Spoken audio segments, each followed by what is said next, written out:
Muito obrigada, Sr. Presidente, senhoras e senhores deputados. O Governo pediu ao país que o arranque do ano letivo e o retomar do ensino presencial fossem acolhidos com responsabilidade e serenidade por parte das famílias e dos profissionais de educação. O PSD concordou e continua a concordar com este desígnio. Mas não podemos concordar com a opacidade típica de países da bem velhinha cortina de ferro.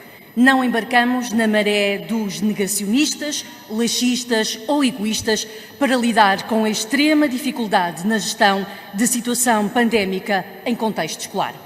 Mas consideramos que é fundamental assegurar as condições de serenidade para os professores trabalharem e os alunos aprenderem. A petição que hoje estamos a apreciar postula que a reabertura das escolas deveria ser precedida pela realização de testes. Deu entrada nesta Casa no passado mês de maio, foi subscrita por cerca de 4.500 cidadãos que aproveito para saudar. Todos sabemos que as aulas recomeçaram e as escolas reabriram sem a realização prévia de testes. Para a análise desta petição, como sucede com muitas outras, foram enviados pedidos de informação a várias entidades. Todos responderam. Todos, menos o Ministério da Educação. Em junho, o PSD questionou o Ministro da Educação se o Governo planeava fazer algum rastreio aos profissionais de educação.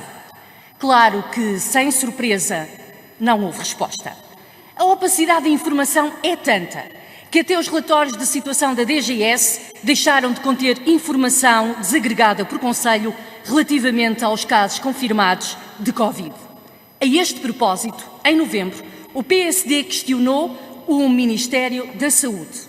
Mas, claro, e sem surpresa, não houve resposta. O Governo, ao tratar os cidadãos e as instituições escolares com desconfiança, provoca tensão, ansiedade, receios e desconfiança nas comunidades educativas. As escolas começam a acusar os efeitos de quase 9 meses de gestão sob a ameaça diária do novo coronavírus. Em vários agrupamentos escolares circula mais gente que em muitas terras do país. Agrupamentos com mais de 2.000 alunos, aos quais é preciso juntar funcionários, professores e encarregados de educação e uma pandemia. Ao contrário do que sucede em França, em que semanalmente é publicitado no site oficial do Ministério da Educação o ponto de situação quanto ao número de escolas fechadas, turmas confinadas, número de casos confirmados, de alunos e de profissionais de educação, assim como as regiões onde ocorrem.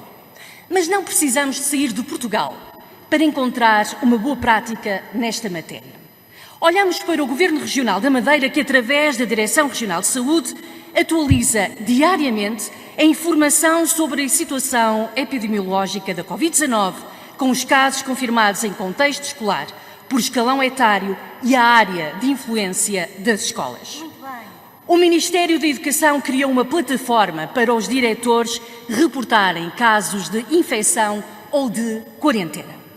A plataforma para a monitorização da situação epidemiológica em ambiente escolar pretende simplificar o processo de monitorização. Como se isso fosse possível na senha burocrática do Ministério da Educação, que adora plataformas informáticas para se encharcar com dados.